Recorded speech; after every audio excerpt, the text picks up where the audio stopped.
Episode 150. Today we recap the Padres series and preview the upcoming series against the Cardinals. You're listening to the Bucco Bantr podcast, brought to you by the Just Baseball Media Network. Cue the music. Rockin' 101, she compliment my taste. Whiskey in my lemonade, cause I like the way it tastes. Best seats at the Pirates game, they let me run the base. Yeah, my time is like my money, cause I can't afford to waste. Wifey is a lawyer, take my date to my dates. Order steak by the plates, and in case after case, run my race at my pace, clear the grass of the snake. Adam, welcome back to another episode of Bucco Bantr. We have not much to talk about today because we haven't put together a 3-star graphic in quite some time, and I think you know what that means. That means we haven't won. Yeah. In quite some time. They just got swept by the Padres.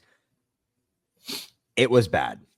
I know I've said that a lot. Yeah, 6 games. 1 win. Very few runs. Yeah, just not much happening. Not much happening. No, not at all. Before we get into it, go to tseshop.com for all of your Pittsburgh sports memorabilia needs. Right now, you can get mystery baseballs, a Skeens jersey, and much, much more at tseshop.com. Go to the description below and click on it to let them know Bucco Bantr sent you. It was a bad weekend series. I can't remember a series being that bad in a long time, and I know it's been 20 years of losing, but it kind of feels like we've reached like the very, very height of what this is going to be, and that's not scoring runs, losing 8 out of 10 games often, just absolutely no hope whatsoever. There's no energy. Yeah, I think people would be complaining regardless about the product on the field, but this is more acceptable year 1 of a rebuild, year 2, maybe, but like the lack of life is extremely troubling when you look at this team in year 6, and it just doesn't seem that they are doing anything right. And that's not, I'm not trying to come down hard on the players, but they're not, like, as a team, let's just talk about this collectively as a team. They're just not winning on the margins. They're not winning in any area of the game right now. The majority of games they've played so far in the first month, they're just not winning on the margins, not winning where you need to win to put up another number in the win column. It's really, really frustrating. And it was a much more enjoyable watch, I think, through the first month last year.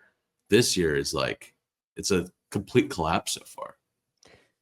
Complete collapse. I agree. Let's go back to the offseason when they retained Shelton, they retained Ben, and they said they were going to hold themselves accountable.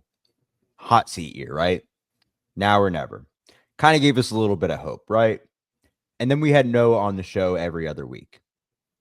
And we all agreed maybe they're not going to go out and sign a high-class free agent. They're not going to get the Juan Sotos of the world. Hell, they're not even going to get the Jerks and Profars or the Tyler O'Neills of the world. But maybe they can create a coaching staff and more of an environment that's conducive to winning, that creates a culture, bringing in Strami, bringing in a new hitting coach in Haig, building the R&D room a little bit more, bringing people in from winning organizations, the Guardians, who's very similar to Pittsburgh, LA. It's still ignoring the fact that you haven't invested what's on the field. So they didn't do that. They created more positions, which you would suppose would help the team grow. Yeah, but you're not going to see the fruits of that until a couple of years down the road. Exactly. That's what you do when someone new comes in to start building something up. What concerned me was this. I don't want to say I'm concerned as of today, but Twitter has been up in arms about the beat reporters not asking the hard questions, right? And I think it's more so just frustration. Like, I get it. People are angry. What you're watching is bad. It's not enjoyable. We've watched Pirates baseball for a long time. A lot of it has been bad most of our life. This is maybe the worst I've seen it in recent memory. And Shelton said today in response to Noah's question, maybe like does it need to be a different preparation thing? Which that's a perfectly fine question. One, Shelton's not going to give you the response you want ever. You could go in there yelling and hollering and screaming. He's not going to give you the response you want. So Noah asked, like, hey, like, I know like you mess with the lineups a lot, but like behind the scenes, like, do you guys need to prepare better for these games? Like, it's a very simple question, but yeah, do you need to prepare better? And Derek Shelton said, quote, we don't have a formula. That's bad, man. That's so bad to hear from the manager of a Major League Baseball team when you're already through the first month of the season and you've only won 12 games. You might say that after week 1, after having a bad series, like, hey, we're working on a formula, getting this thing figured out. Maybe week 2. The season's already set. Your projections are going to be some of the worst since 2006. And you don't know what's happening right now. And that's different from his usual response of, we're not executing, we're not hitting consistently, we're not making pitches. He just sums it up into, we don't know what's going on. We don't know what we're doing right now. Maybe that's him saying like, hey, listen, what do you want me to do? Like, look who I have. Look what I've dealt with for the past 6 years. I think it's a buildup of him being frustrated and saying like, okay, like, yeah, I know I'm getting fired. Look what you gave me. What do you want me to say? Like, the guys that you gave me aren't good enough. I can't say that. So yeah, we just don't know how to win right now with these guys. Yeah, it's almost like he's throwing his hands up. It's like, what do you want me to do? Like, I really, and it is concerning to hear from a manager, especially in year 6. Like, I don't know what the solution is. I mean, maybe they would have a formula if Noah had the courage to ask the hard questions earlier on, but I agree, man. 100%. Yeah. Kidding. That is absurd. I feel like the beat reporters do a really good job of asking questions. Sometimes they just don't get answered, and they're never going to get answered the way that angry fans want them to. Like, put yourself in Shelton's shoes. Like, what are you going to say publicly to those questions? I mean, they are a lot of the questions that I think Noah and Alex, all of the questions that they ask are extremely necessary, and they're done so in a professional manner. They're doing their job. But, as a manager for a professional organization, sometimes you got to dance around certain things. Like, you can't come out and say point blank, like, yeah, we absolutely suck. Like, no, you would never say it. Like, no, you would never. No one ever is going to say that. So I sympathize with fans because, like, I get the frustration. Let's just be rational here for a little bit because, it's a lose-lose, situation here, and we're clearly in the worst spot we've been in the past decade, and I have a feeling it might only get worse. I think so. We're 12-23, as I mentioned earlier. This is the worst start to a 162 game season for the Pirates in 2006. That year, they went 67-95. They're on pace to lose 100 games this year. Okay, real bad. What's more frustrating about that is you're going to have parts of this season that are going to excite you. You're going to see Bubba Chandler. You're going to see some guys get called up that you want to see get some major league service time. You're going to see a breakout with O'Neal Cruz, which seems to be happening. He's hitting the ball hard almost every at bat. I know the defense isn't there. Statistically, he's probably the worst defender in all of baseball, but he has near a 900 OPS. He's tied for steals in Major League Baseball. You're seeing the real first full season of what O'Neal Cruz can be. You have Paul Skeens. Like I mentioned, Bubba's on the way. You have decent players on this team, but then your manager is most likely going to get fired. Your GM is most likely going to get fired at the end of the season. Do you know what that means, Scott? Everyone else is getting canned. It's going to be a complete revamp. It's not, you don't just fire. First of all, you don't fire a front office midseason, but also when you bring in a new front office, maybe end of season, they want their own guys. They want their own team. So you got to be careful what you wish for, but it's not a good situation. let's play a hypothetical game real quick. You keep Skeens for as long as you can. You have O'Neal Cruz. You have Brian Reynolds, Bubba Chandler, Jared Jones, Mitch Keller. Anyone else that I didn't mention is probably expendable. Yeah. And I purposely left some names off that list. Okay. Key Brian Hayes. Don't know what the value is for Hayes right now. Maybe it could be a good change of scenery. I'm not going to get into that, but I'm just saying, like, I think even Mitch Keller could be expendable at some point for this team, because moving forward with a new regime, they're going to want their own guys. I think anything's on the table.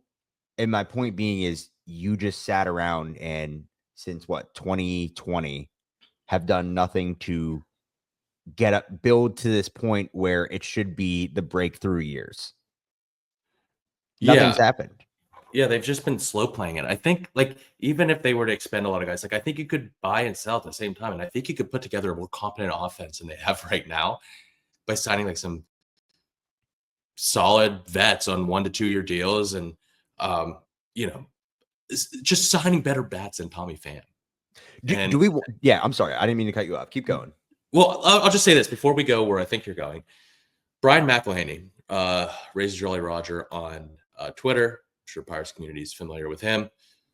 Brian posted today, and I might have the numbers slightly wrong, but for the Pirates to get back to the record that they had the last 2 years, 76 wins, they would have to play at a 64 and 63 pace the rest of the year. So they have to play above 500 baseball just to get back to the record that they were at last year.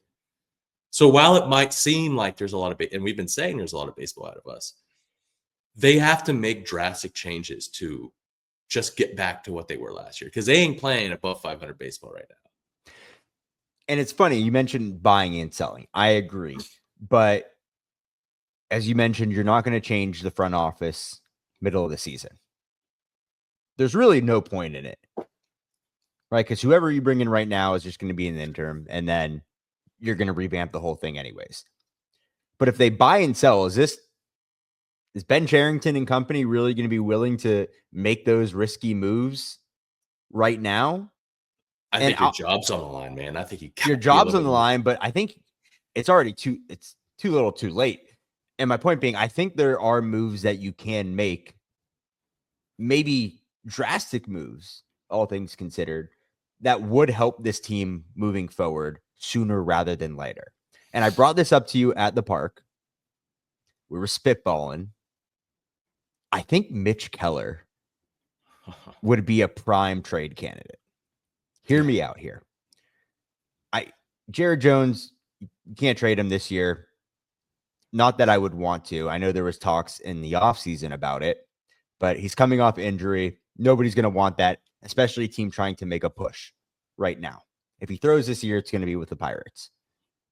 For a team who might be missing a 4th or 5th starter that is going into the postseason, and they need someone, a veteran like Mitch Keller, who has, all things considered, a team-friendly deal and years of control, I think that would yield a return of multiple guys that could be ready either this year or next, setting yourself up for success. Because moving forward, it's going to be Skeens, Chandler, Jones, fill in the rest.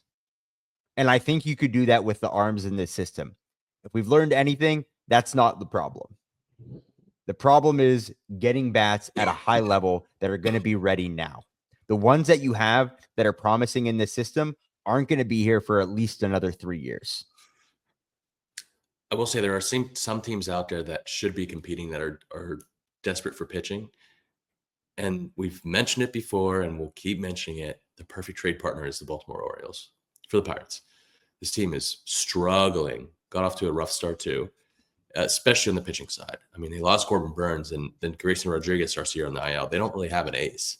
They don't have a guy. They need more arms, and it just makes too much sense. Like, go and take advantage of their plethora of high-level bats and try to be risky for once. Like, this doesn't have to be a Chris Archer level trade, right? But I almost kind of wish that this front office had a little bit more of those balls that Neil Huntington had. Like, he heard the complaints, he heard the urgency, and he was like, you know what? Let's just do it. I'm going to go all in for it. Now, it was a bad trade, but we haven't seen this front office make anything remotely close to that. They're too risk averse. They're so conservative, and it's like, guys, like, you can't like keep inching every year because then it's going to just, the bottom's going to fall out, and like they're not going to, at this pace, even reach the last 2 years level of play, and that's a catastrophic failure for a front office. You can't inch forward every year because you're going to just lose those players towards the end when you think that you've made it there. You've got to take a jump at some point, especially as a small market. You've got to operate differently. You just do. Like, I thought like adding all these different positions in the offseason in the front office and all the coaching staff didn't really make a lot of sense to me, because it's just like, this is something you do at the beginning of a regime, and you're not going to see the fruits of that right away. Like, you're not going to see what changes are going to be made throughout the system for a while. Like, it's just like, comparing it to someone who just got elected to the Senate. Like, they're not going to do everything they want to do in year one. Like, it's just not going to happen. So I would have much rather have seen that investment on the field. And I'm just going to bring up an example. I texted this to you a little bit ago. The Rangers, I kind of like what they're doing. I don't know what their record is right now. I've been so entrenched in NL Central baseball. Like 17-18, I think. Okay. But like, this is a team that wants to win. They're one of their big acquisitions in the offseason, Jake Berger. They sent him down to AAA. Like, this is a big leaguer who's been in big leagues for a while. He's hitting 190. We've got a couple guys below that on the big league roster right now. They sent 3 prospects to the Marlins for Jake Berger. They sent him down to AAA and called up a bat who's performing at AAA, Blaine Krim. They've like said, you know what? The offseason moves we made, which I thought were good at the time, just haven't been performing, and we need to shake things up. They just put Leody Taveras on waivers, who would be an upgrade offensively on this team if you look at his stats. Now, he's a guy that's kind of like a Canario in terms of his skill set. Probably doesn't have the amount of power that Canario has, but he shows flashes. He's not gonna take a lot of pitches, but he's a guy that can get hot, hit for average, in streaks, but he's going to steal a ton of bags, play elite defense, and have probably average pop. Right now, whoever picks him up has to take on $4.75 million of his salary. Tommy Pham was $4 million. I think that's well over $750K of an upgrade. Now, does that move the needle for the Pirates? No, but like, that's a move you should make because it's a very cheap one. And it's an upgrade. They would have to DFA Tommy Pham. Yeah. I don't think they're willing to do that. Well, that's insane. They didn't do it with Rowdy. This is worse. We need Ethan to chime in on his performance bonuses because that's when they'll DFA him. Yeah. But just real quick, this past series, 5 runs, the entire series. They now have an MLB leading 35 double plays. They've been shut out 6 times. That leads all of Major League Baseball. Today alone, they struck out looking 6 times. It was bad. Everything that we're saying, hypotheticals, what they can and can't do, what's happening right now is not acceptable for a Major League team, especially one that has been attempting to rebuild for the past 6 years. It's just not acceptable, man. And you've dealt with injuries. You've dealt with a lot of movement early on. Good teams figure out a way to work around that. And I don't want to be a Shelton apologist because I know a bunch of times we mentioned, hey, he's not really given tools to succeed, but it's from the top down. I think you could point a finger the entire way and point out miscues, mistakes, things they should have done or and so on. It's all bad. Do I think firing Shelton right now is going to help this team? No, not at all. Bringing up Bubba Chandler is not going to help this team either, just so you guys know. I mean, no. he's a big leaguer. and he probably should be called up because he's done enough in the minors. But that's not. It's going to be something to be excited about for a weekend. One weekend. Yeah. One weekend, hopefully soon. Real quick, Scott, let's just go through the headlines of the week. Justin Lawrence was moved from the 15-day IL to the 60-day IL. Meza was officially moved to the 60-day IL. Right-handed pitcher Tanner Rainey was called up from AAA. IKF down to the 10-day IL. Hunter Stratton optioned to AAA. Liover Peguero was recalled, has not played yet. Hunter Barco promoted to AAA after his hot start. Kyle Nicholas optioned to AAA. Santana is back from the bereavement list. We could talk about it tomorrow on the minor league podcast. Did you mention IKF too? I mentioned IKF. We can maybe leave it for tomorrow. By the way, short plug, Derek Berg of the Bradenton Marauders, last year's 10th round pick out of Army, joins the show tomorrow. So make sure you tune in. We've mentioned it before, so I'll just say it now. Barco is up, which means, drum roll, please. Chandler should be the corresponding move to the big leagues. You have to think we've been saying that those moves will probably happen around the same time. So we're looking at maybe one more start for Bubba on AAA. That is no information that we're going off of, but just speculating. We'll see. There's a possibility we could potentially see Bubba soon at PNC Park. That would line him up with the exact same plan that they rolled out for Skeens last year. Yeah. So if that's the case, that would be this weekend, as you mentioned, the corresponding move for adding Barco to the AAA roster. We'll talk about it more tomorrow. Let's get into the series from this past weekend. I'll get us kicked off. Friday versus the Padres, 9-4 loss. Keller, 5 innings, 8 hits, 5 runs, 4 earned, 1 walk, 3 Ks, gave up a home run. His ERA is at 4.38, 64 strikes on 88 pitches, 5 groundouts, 4 flyouts. Heavy four seam here and sweeper usage, 6 whiffs, only 1 on the four seam, 57% out of the zone swing percentage on that four seam. Spin was up on the slider, which produced 3 whiffs. Bullpen, Barucki, Schugart, and Ferguson. Holderman as well. Holderman, 1 1/3, 1 earned, 2 walks, 1 K. And Ferguson probably had his worst outing of the year. 1/3, 4 hits, 3 runs, 1 K. Offense, not much happening here. Frazier hit his second of the year. Triolo doubled as a team. 8 Ks, 5 walks, 1 for 7 runners in scoring position, 10 left on base. Reynolds had an error in right field. Triolo had an error. B-Ray right now in right field has -2 defensive runs saved on the year, and his WRC plus is at 89. Cruz, defensive runs saved on the year. I'm just painting a picture for the outfield, -9. They were out hit in this game 14-7. Another game where they just could not hold on in late innings. Get ahead early, couldn't do anything else after that. Yeah, let's go to Saturday real quick. 2-1 loss versus the Padres. This is one where I think they should have won. Falter actually absolutely shoved. 7 innings, 2 hits, 1 earned run, 2 walks, 6 Ks. He gave up a home run later on in that outing. 5.06 ERA. He had 9 whiffs. Schugart continues to pitch well. 1 inning, no hits, 2 Ks. He's got a 1.23 ERA. And Bednar earned the loss at the end of the game, which was an ugly last inning. 1 inning, 1 hit, 1 earned run, 1 K. Cruz went 1 for 1 with 4 walks and an RBI. He had the lone RBI. His average is at 252 as of this one, and Hayes went 2 for 4, but no extra base hits in this game. No slugging whatsoever. 6 hits total, 2 for 7 with runners in scoring position, 10 left on base, 3 Ks. Just another ugly one. We didn't think we were going to get this one in. A lot of rain on Saturday. We were on the field for a little bit before the game. Didn't really get to do much, but Falter looked really good. And they just didn't back him up offensively. Surprise, surprise. A couple notes from this game.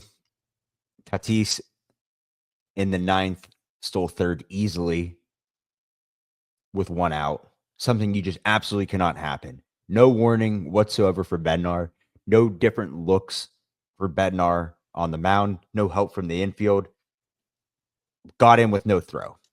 That cannot happen in the 9th inning of a ball game where you potentially either walk it off in the bottom of the 9th or go into extras, you cannot let that happen. And then Bednar bounces a curveball that Bart, for the most part, handled well. Kept it in front of him for the most part. And Tatis takes off and scores. There's no urgency from Hayes at third base. We're not keeping him close. It didn't seem like there was any communication, just an awful way to drop a game at the end. And then in the last inning, Cruz doesn't freeze on a line drive and gets doubled up. The margins, man. The margins. Let's go to Sunday versus the Padres, which is today when we are recording. 4-0. Andrew Haney, 3 2/3, 8 hits, 4 earned, 4 walks, 3 Ks, gave up a home run, 62 strikes on 100 pitches. He had 6 groundouts, 1 flyout. Colin Holderman, looking at the positives here, had his best outing of the year. 2 1/3, 2 hits, no walks, 1 K. The bullpen was fantastic. 1 inning from Rainey, 2 Ks. Santana, 1 inning, 1 K. Wentz, 1 inning, 1 walk. Offense, Bart had 2 hits, 1 double. Gorski had a triple and then made a bad read at third base on his way home to get thrown out on a ball hit to third base, by the way. Again, the basics. Hayes and Pham both had 2 hits on the day as a team, 11 Ks, 2 walks, 0 for 7 runners in scoring position, 8 left on base. Hayes got picked off. There was 1 caught stealing. Triolo had an error. Davis had a pass ball. Not good. And let's note, Elias Diaz had a home run in this game. Yeah, shocker. I mean, listen, Rainey looked good. Could he be another guy like Shugart that comes up and just like, with Holderman and Bednar coming back, I feel like Shelton did his best bullpen management when those two were gone, and he had to kind of get a little bit more creative. If Holderman needs to take a trip to the IL, go to AAA, figure things out, I really like Rainey. I like Shugart. I like these guys filling in. Santana was a fine last year off of the waiver wire, so who knows? But in terms of the fundamentals, like fundamental baseball is really lacking with this club, and that reflects on the manager, right? Shelton can't go out there and be in a guy's ear and tell him what to do in every situation, but like these expectations need to be met or need to be voiced. The players shouldn't need to be reminded of these basic fundamentals, and it seems like the Pirates continually fail at these time and time again. It's like actually embarrassing to watch. Like I know my D3 baseball coach would be turning right now watching some of these fundamentals, and this is a professional team.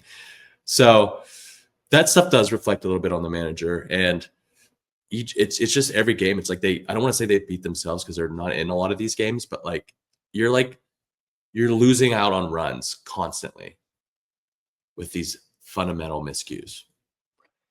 They had opportunities to score runs. 2nd and 3rd with 1 out, couldn't score. Bart had a double in the 6th inning, didn't score. By the way, that was the first extra base hit since Friday when Triolo hit a double. The first extra base hit, and that was in the 6th inning. Bart hit a double, and that was the first extra base hit they had since Friday. Brutal, man. Just absolutely an atrocious 3-game series against the Padres. And we mentioned this month, it can get bad. They're going to go to St. Louis. They have Atlanta, who is always decent. They're going to have the Mets. They're going to have the Padres again. The Reds are going to be in town. It could get ugly real quick. Something needs to change. And you mentioned fundamental baseball. And while I think you're right, a lot of that should fall in the manager, but I think that's on the manager to implement those things in spring training. And from what we've heard from just listening, the Pirates of spring training spent more time than usual on basic fundamentals. I mean, we witnessed it that one day the first day we were in Bradenton, like we saw them doing some of the most basic fundamental infield drills, base running drills. Like it'd been a while since I seen that live with a big league club. Especially with a big league club. So the argument also could be made, listen, yeah, they should be working on that at that time. That's the right time to do it. A good manager does implement those types of drills, especially when they may have concerns. But right now, not executing on those is solely on the players. Yeah. It's solely on the guys out on the field. If you're at that level, you need to have that IQ to execute the basic fundamentals, and they're just not doing that right now. And I'm not saying that's the only reason they're losing games. They're losing games because they can't score runs. Yeah, but it doesn't help their cause in a lot of these games. Like I said, a lot of these games are not even in. And I preface that with the fact that like Shelton can't be out there like telling these guys what to do in every situation, but like it's just an ugly all around. Like it looks like no one is on the same page from top to bottom. And maybe there needs to be a rehaul of this roster. Maybe we don't have the best. Like I said before, we have a bunch of puzzle pieces that don't fit together. And that I feel like that take is just becoming even more and more obvious. But yeah, more baseball to come this week, Adam. Let's take a quick break. When we come back, we're going to preview the Cardinals series and talk about our players of the week.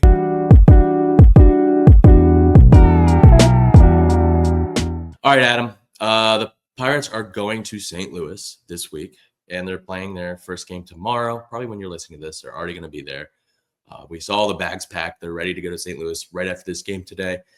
First game, they're taking on Miles Mikolas. We know they faced the Cardinals, their second home series, early on in the month of April. They didn't face Miles Mikolas. He'll be going up against Carmen Mlodzinski. Last year, he went 10-11 with a 5.35 ERA and 171 2/3 innings pitched. 32 games started, 122 Ks, and 128 WHIP. This year, he started off 1-2 with a 4.66 ERA in 29 innings, 6 games started, 17 Ks, and a 134 WHIP. Throws a little bit of everything at you. The four-seam slider, mostly around 30% of the time. The curve and sinker, he'll throw around 14% of the time. And then a change, the sweeper will come in as his tertiary pitches. The four-seam will sit around 92, low 90s. The slider, mid-80s. In the curve, he gets a lot of velocity differential there. He'll be in the mid-70s. He's a 36-year-old vet that is durable. He's a pitch-to-contact right-hander known for his elite control and competitive demeanor. He lacks overpowering stuff, but excels by mixing pitches, working quickly, and inducing weak contact. The fastball-slider combo is his bread and butter. His fastball sit in the low 90s, like I mentioned, with average ride. He uses it to establish counts, but it's not a swing-and-miss pitch. And then the slider is his most effective secondary offering. Tight late break. Uses it to get chases and weak contact, especially against right-handed hitters. Tuesday, left-handed pitcher Matthew Liberatore takes on Paul Skeens. Liberatore this year, 2-3 with a 3.44 ERA and 34 innings pitched in 6 games, 30 Ks with a .97 WHIP. Versus the Pirates this year, April 7th, he went 6 1/3, 8 hits, 5 earned, no walks, 7 Ks. Bart hit a home run in the 8-4 Pirates win. Here's the arsenal. Goes to the slider 27% of the time, sits around 86 miles per hour. The four-seam 24% of the time, around 94. And then the rest of the secondary, sinker, cutter, change, curve. You get a little bit of everything from the left-handed pitcher. Projectable lefty with good durability, above average curve with higher spin and shape. The fastball, 92-94.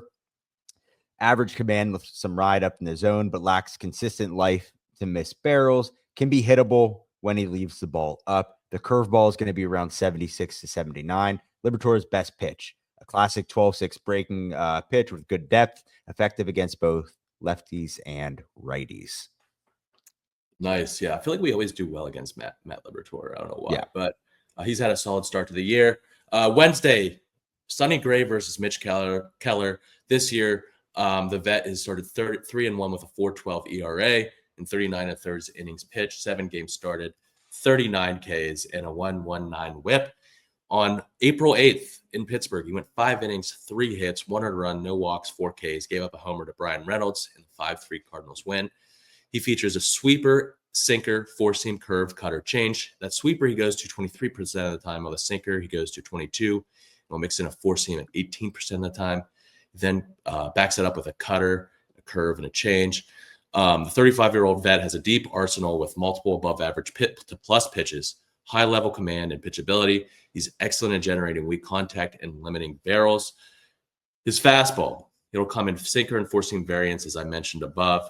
The sinker gets ground balls with excellent arm side run. The four-seamer can be elevated for whiffs.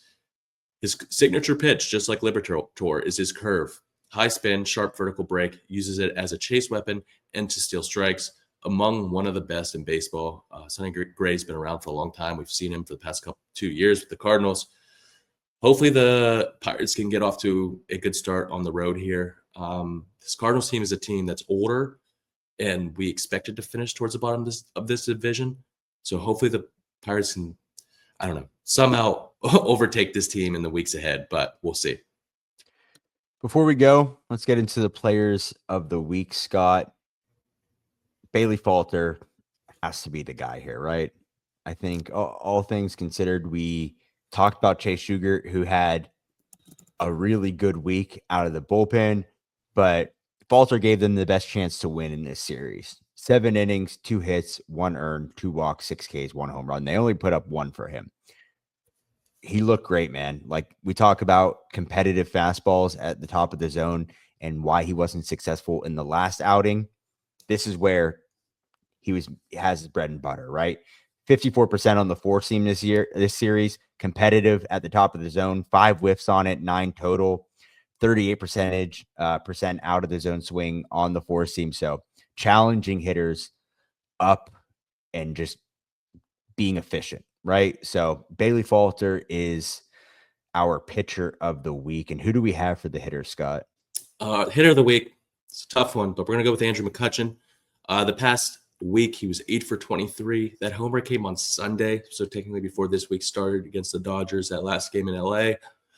He had a couple of doubles this week, 3 RBIs, 348, 423, 565 slug. He's been one of the more consistent bats in this lineup. Yeah, he has. Yes, he is. The old man, the vet, Andrew McCutchen, has actually been very solid this year. They go to St. Louis. It's a new week. You said this last week that it can't get much worse. Oh, buddy. And man, did it. Did it get a lot worse. So things are only getting, you know what? Do we reverse jinx it? I don't know. What do we do here? Yeah, how do we reverse jinx it, though? I don't know, man. We already tried that with let them get hot. Yeah. You know what? We'll see what happens. Yeah, we'll just God's plan. God's plan. They'll be in St. Louis. They have Thursday off, and they'll come back for Atlanta. You'll hear us recap this series. That'll come out Thursday night. And then tomorrow we are recording our weekly Down on the Farm episode, as I mentioned, with Derek Berg, the 10th round pick from last year out of Army. It was a great chat with him. Don't miss that. That'll be out Tuesday morning. And then early notice, our Allegheny show this weekend got canceled. Many reasons. Weather, the internet was out, the storms from the past week, people didn't have power. That's going to be moved to this upcoming Saturday. It's going to be awesome. Come by, ask your Pirates questions, get a free coffee, come hang out. Hopefully it's nice weather. And go subscribe to the YouTube, follow us on all socials. We got some good player videos coming out, some good content coming your way. We also might be heading to Altoona this month too, so hopefully catching some minor league action. I'm excited for tomorrow's episode with Derek Berg. I love these minor league episodes. I'm glad we started doing that. Hopefully I feel a little bit better and sound a little bit better tomorrow. Been struggling with this cold being at the ballpark all weekend. But yeah, I'm excited to get into it tomorrow and hopefully have a better week of pro ball. Yeah. All right. Well, we will see you guys later this week. And for the first time this weekend, let's raise it. Raise it.